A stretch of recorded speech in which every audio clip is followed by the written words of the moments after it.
राधे राधे। श्री हरिदास श्री कुंज बिहारी। कैसे हैं आप सभी लोग? आई होप कान्हा जी की कृपा से आप सभी लोग अच्छे होंगे और स्वस्थ होंगे। वैशाख मास महत्यम अध्याय 4। वैशाख में स्नान करना, तर्पण करना और श्री माधव हरि नारायण की पूजन की विधि और महिमा। अमृत जी ने पूछा कि हे विप्रवर, वैशाख मास के व्रत का क्या विधान है?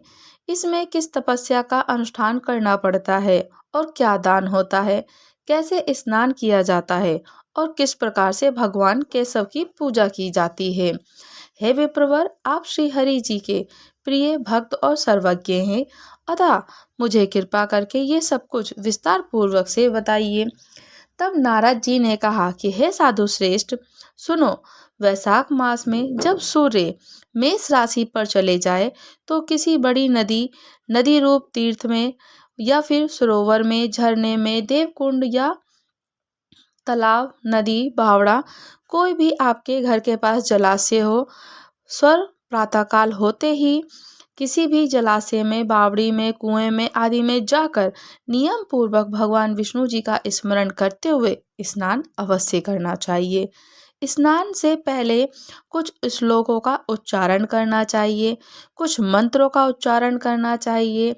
वैशाख मास में हे श्री हरि नारायण आपको विशेष प्रिय है, इसलिए मैं प्रातः स्नान करने से आपके शास्त्रों के द्वारा फल देने वाले और मेरे पापों को नाश कर दीजिए। इस प्रकार से उनसे स्मरण करें और ध्यान करें। इस प्रकार से कहकर मौन भाव से उस तीर्थ के किनारे पर अपने दोनों ही पैर धो लें। फिर भगवान हरि नारायण जी को स्मरण करते हुए विधि पूर्वक स्नान करें। स्नान की विधि है, कहते हैं कि विद्वान पुरुष को मूल मंत्र पढ़कर तीर्थ की कल्पना कर लेनी चाहिए। ओम नमो नारायणा, ये मंत्र ही मूल मंत्र कहा जाता है। ओम नमो नारायणा का मंत्र का उच्चारण करते रहना चाहिए। पहले हाथ में एक कुसा ले लें और विधि पूर्वक आचमन करें। मन और इंद्रियों को संयम में रखते हुए 12 बाहर भीतर से पवित्र रहें। फिर 4 हाथ का चौकोर एक मंडल बनाकर उसमें कुछ मंत्रों के द्वारा भगवती माँ गंगा जी का आवाहन करें। गंगा जी का आवाहन करें कि हे गंगा मैया, तुम भगवान विष्णु जी के चरणों से प्रकट हुई हो। श्री विष्णु जी ही तुम्हारे देवता हैं, इसलिए तुम्हें वैष्णवी कहते हैं।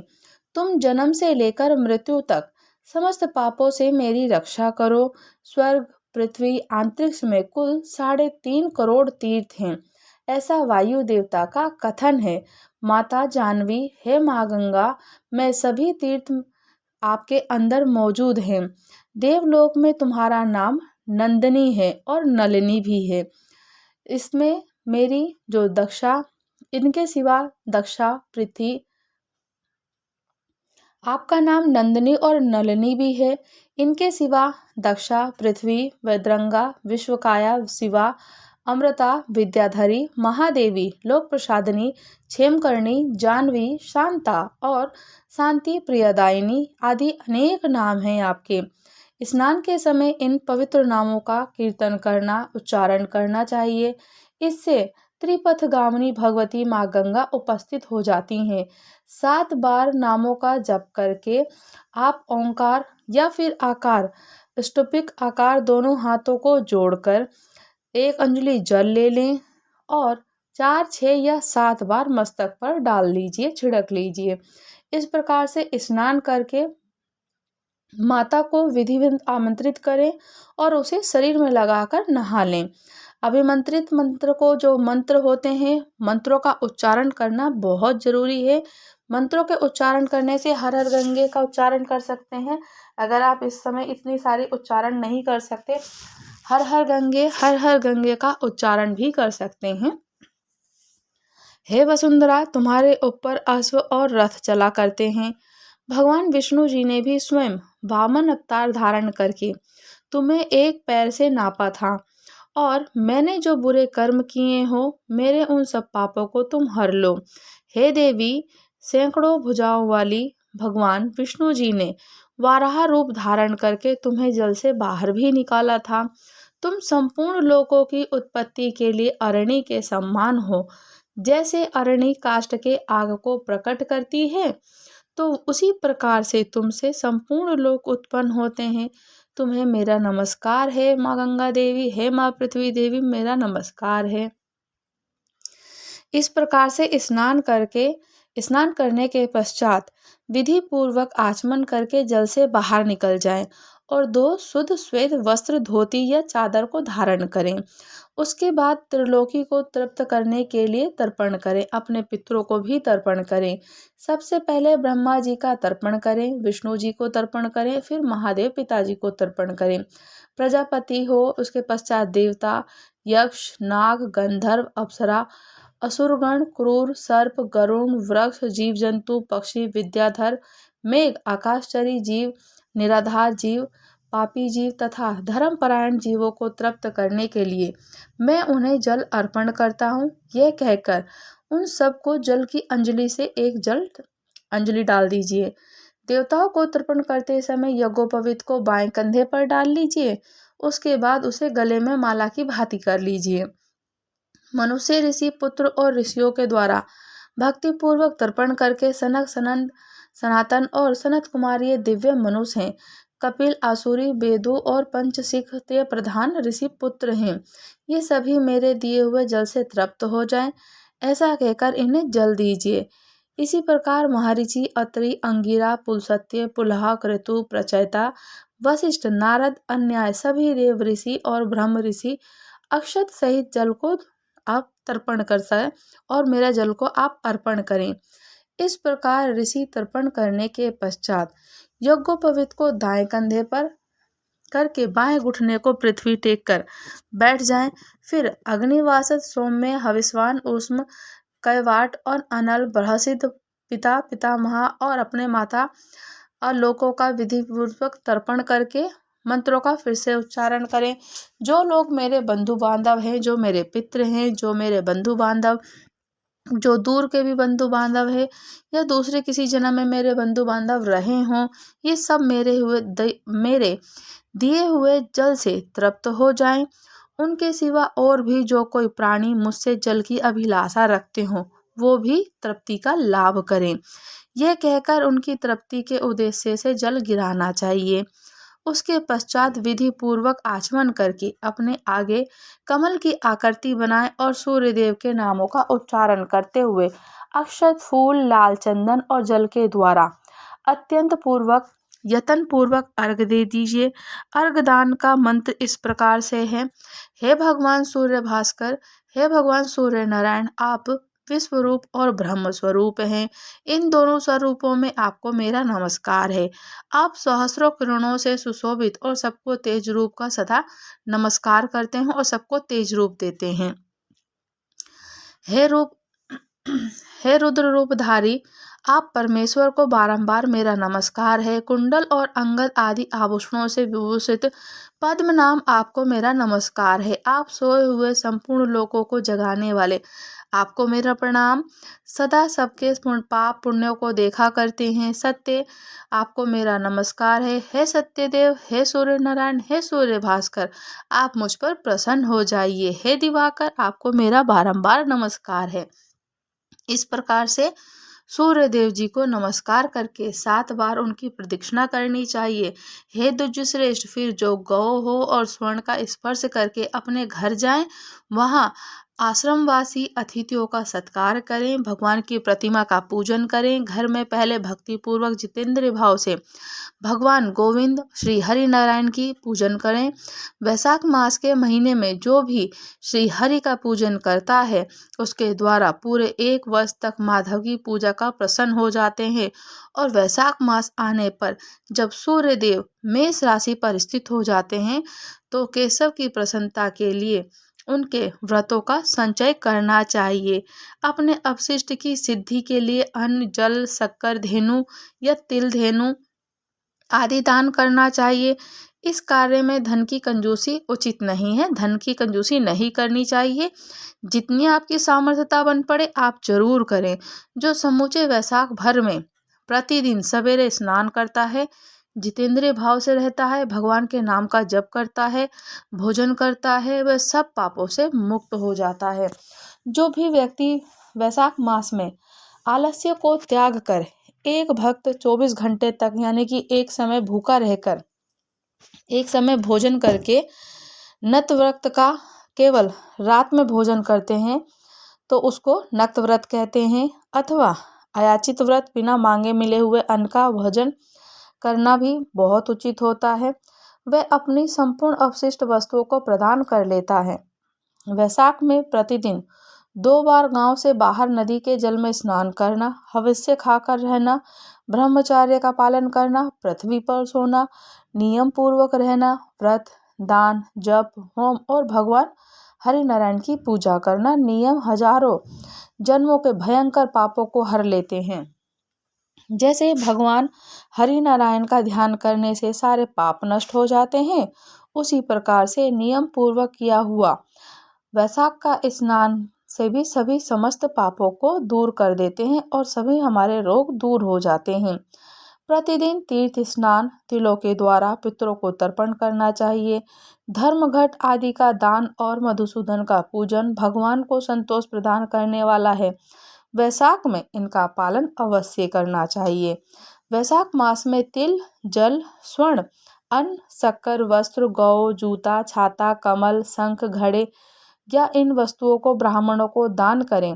तीनों संध्याओं के समय एकाग्रचित होकर विमल स्वरूपा साक्षात भगवती लक्ष्मी जी के साथ परमेश्वर श्री हरि नारायण जी का भक्तिपूर्वक पूजन करना चाहिए।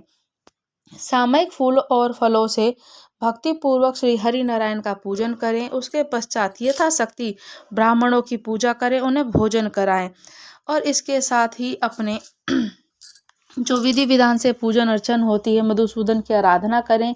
वह सब पापों से मुक्त हो परम पद को श्री हरि नारायण को ही प्राप्त होते हैं। नारद जी कहते हैं कि राजेंद्र सुनो, मैं संक्षेप में माधव की पूजन की विधि बतला रहा हूँ, जिनका कहीं अंत नहीं है, जो अनंत हैं, अपार हैं। उन भगवान विष्णु जी की पूजन अर्चन अनंत की पूजा विधि का अंत ही नहीं है। श्री विष्णु जी का पूजन 3 प्रकार से होती है, वैदिक, तांत्रिक और मिश्र। तीनों ही बताए हुए विधानों से श्री हरि का पूजन करना चाहिए। वैदिक और मिश्र पूजन की विधि ब्राह्मण और आदि 3 वर्णों के लिए बताई जाती है, किंतु तांत्रिक पूजन विष्णु भक्त शूद्र के लिए भी विहित है। साधक पुरुषों को उचित है कि शास्त्रों के द्वारा विधि का ज्ञान प्राप्त करके एकाग्रचित होकर ब्रह्मचर्य का पालन करते हुए विष्णु जी का विधि विधान से पूजन करें। उनकी प्रतिमा 8 प्रकार की मानी जाती है, शिलामयी, धातुमयी, लोहे की बनी हुई, लिपन योग मिट्टी की बनी हुई, चित्रमयी, बालू की बनी हुई या मनोमयी, मणि की बनी हुई या प्रतिमाओं की प्रतिष्ठा स्थापना 2 प्रकार की होती है, एक चल और एक अचल। ये 2 प्रकार की उनकी प्रतिष्ठा की जाती है। चल में जो कि स्थिर है, अचल है जो बोलते हैं ना, चल अचल दोनों ही इस प्रकार से उनकी पूजन की विधि है और प्रतिमा को माना जाता है। कहते हैं कि जो भक्त पुरुष को चाहिए वो जो कुछ भी सामग्री प्राप्त हो उसी से भक्ति भाव के साथ पूजन करनी चाहिए। प्रतिमा पूजन में स्नान और अलंकार भी अवशिष्ट हैं। जब हम किसी भी प्रतिमा की पूजन करते हैं, स्नान और अलंकार उनको नहीं करते हैं, भगवत भक्ति का स्नान कराकर पुष्प आदि से श्रृंगार कर देते हैं। भगवान जी का जो विग्रह होता है उनको स्नान कराते हैं और उनको पुष्प आदि से श्रृंगार करके प्रधान की सेवा है। श्री कृष्ण की भक्ति करने वाला मनुष्य यदि केवल जल भी भगवान को अर्पण करे, वह उनकी दृष्टि में श्रेष्ठ है। फिर गंध, धूप, पुष्प, दीप, अन्न और आदि का तो नैवेद्य अर्पण करने को तो क्या ही कहा जाए। पवित्रता पूर्वक पूजन की सारी सामग्री एकत्रित करके पूर्वाग्रह कुशाओं को आसन बिछाकर उस पर बैठ जाएं। पूजन करने वाले का मुख उत्तर दिशा की ओर हो या प्रतिमा के सामने हो। फिर उनको पाद, अर्घ, स्नान, आग्रहण और उपचारों से व्यवस्था करनी चाहिए। इसके बाद कर्णिका और केसर से सुशोभित उसके बाद उनको अष्टदल का कमल बनाकर उसके ऊपर हरि जी का विग्रह रखें, उनको आसन दें। चंदन, खस, कपूर, केसर, अगर गज से सुसादित करके जल को मंत्रों से पाठ करके हरि नारायण को स्नान कराएं। वैभव हो तो प्रतिदिन इसी तरह से पंचगव्य तत्व से करा सकते हैं आप। पंचगव्य तत्व बहुत ही ठाकुर जी को अनंत प्रिय होते हैं और व्यवस्था अगर हो तो प्रतिदिन कर सकते हैं। स्वर्ण धर्म नामक एक अनुवाहक महापुरुष विद्या, सहस्त्र शीर्षा, पुरुष सत्ता, सामवेदिता, निरंजना आदि मंत्रों के द्वारा हरि को स्नान कराया जाता है। विष्णु भक्त जो होते हैं, विष्णु जी को भक्त यज्ञोपवीत आभूषण, हार, गंध, अनुलेपन और प्रेम पूर्वक भगवान जी का यथा योग्य श्रृंगार करते हैं।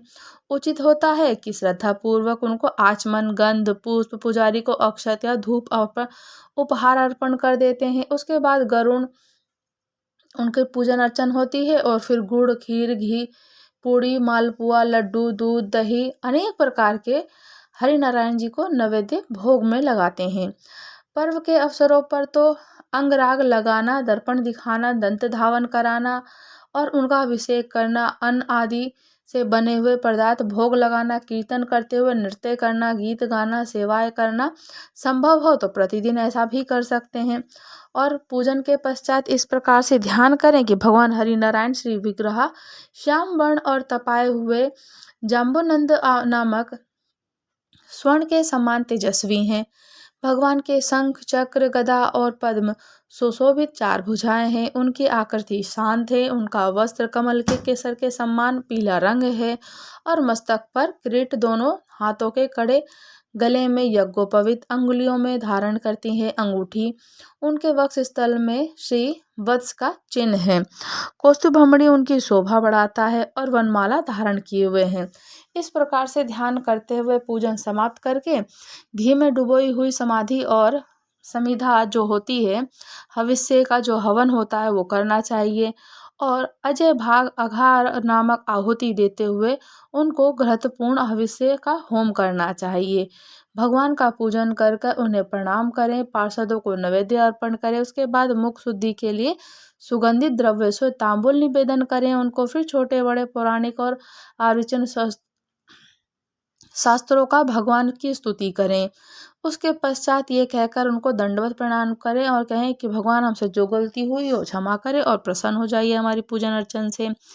चरणों में प्रणाम करें और अपनी दोनों भुजाओं को फैलाकर उनसे मिला दें और अपने आप से उनको प्रणाम करके मस्तक से दंडवती प्रणाम करें और मैं मृत्यु रूपी ग्रह समुद्र से भयभीत होकर आपकी शरण में आया हूँ, आप मेरी रक्षा कीजिए प्रभु, ऐसा आप उनसे कहिए। भगवान को अर्पण हुई प्रसाद, माला आदि आदर पूर्वक सिर पर चढ़ाएं और मूर्ति विसर्जन करने का योग्य हो तो उसका विसर्जन भी कर सकते हैं। ज्योति को आत्म और ज्योति को स्थापित कर लीजिए। प्रतिमा आदि जहाँ भगवान के चरण हो वहीं श्रद्धा पूर्वक पूजन करनी चाहिए। मन में विश्वास रखना चाहिए कि जो संपूर्ण भूतों के मेरे आत्माओं में रमे हैं वह सर्वात्मक परमेश्वर मेरे मूर्ति इस मेरे हृदय में विराजमान है। इस प्रकार वैदिक तांत्रिक क्रिया योगों के मार्ग में जो भगवान की पूजा करते हैं वह सब ओर से अवशिष्ट सिद्धियों को प्राप्त होता है। हरि नारायण की प्रतिमा की स्थापना करके उसके लिए सुदृढ़ मंदिर बनवाना चाहिए। पूजा कर्म की व्यवस्था के लिए सुंदर फुलवाड़ी लगानी चाहिए। बड़े बड़े पर्वों पर प्रतिदिन पूजा कार्य भली भांति निर्वाह होता है और इसलिए भगवान के नाम से खेत, बाजरा, कस्बा और गांव आदि भी लगा देने चाहिए। ये जो करने से मनुष्य भगवान साजुष्य को प्राप्त होते हैं और भगवत जी के विग्रह की स्थापना करने से सम्राट के पदों के मंदिर जैसे बनवाते हैं तो तीनों लोकों में राज्यों की पूजा आदि व्यवस्था करने से ब्रह्मलोकों में तीनों कार्यों का अनुष्ठान करने से भगवान की भक्ति को प्राप्त कर लेते हैं और केवल अश्वमेध यज्ञ करने से किसी को भक्ति योग की प्राप्ति नहीं होती है। भक्ति योग तो वह प्राप्त होता करता है जो पूर्वोत्तर रीति से प्रतिदिन हरि नारायण की पूजन अर्चन करता है। वह शरीर सुख कल्याण का साधक होता है जो भगवान कृष्ण को साष्टांग प्रणाम करता है और प्रणाम करने के कारण धूलि अपने सर पर माथे पर चढ़ाता है। नेत्र वो भी ये अत्यंत सुंदर हैं जो कि ठाकुर जी के दर्शन करते हैं तब शक्ति प्रसन्न हो जाती है। जिनके श्री हरि जी का दर्शन हो जाता है वह नेत्र प्रफुल्लित हो जाते हैं और वहीं बुद्धि निर्मल और चंद्रमा शंख के समान उज्जवल हो जाता है। सदा लक्ष्मीपति के चिंतन में संलग्न रहती हुई जिह्वा मधुर भाषिणी जो बारंबार भगवान नारायण का स्तवन किया करती हैं। स्त्री और शूद्रों को मूल मंत्र के द्वारा श्री हरि जी का पूजन करना चाहिए। अन्याय वैष्णव जनों को गुरु की बताई हुई पद्धति से ही श्रद्धा पूर्वक भगवान की पूजा करना उचित माना जाता है। यह सब कुछ वैशाख मास का मैंने प्रसंग तुम्हें बता दिया। माधव मास का और वैशाख मास का पूजन परम पावन है। वैशाख मास में तुम इस प्रकार से पूजन अवश्य करना। सूत जी कहते हैं कि हे महर्षि, इस प्रकार पत्नी सहित मंत्र वेदता महाराज अमरीश जी को उपदेश दे उनसे पूजित हो विदा लेकर देव ऋषि नारद जी वैशाख मास में गंगा स्नान करने के लिए चले गए। लोक में जिनका पावन सुयश फैला हुआ था, उन राजा अमरीश ने मुनि की बताई हुई वैशाख की विधि का पुण्य बुद्धि से पत्नी सहित पालन किया और वैशाख का स्नान किया। वैशाख का स्नान करने से इतना पुण्य फल प्राप्त होता है। दान, पूजन, तर्पण अपने पितरों को अवश्य तर्पण करें। राधे राधे। श्री हरिदास श्री कुंज बिहारी। वैशाख मास महात्म्य अध्याय 4 समाप्त हुआ। अगर आप लोग हमारे चैनल पर नए हैं तो चैनल को लाइक, शेयर, सब्सक्राइब करना बिल्कुल ना भूलें और मुझे कमेंट्स करके ज़रूर बताइएगा कि आप लोग वैशाख मास का स्नान कर रहे हैं। वैशाख मास का स्नान करने से पुण्य फल की प्राप्ति होती ही होती है। वैशाख का जो हम कार्य करते हैं, स्नान करते हैं, वो सब अक्षय हो जाता है। राधे राधे। श्री हरिदास।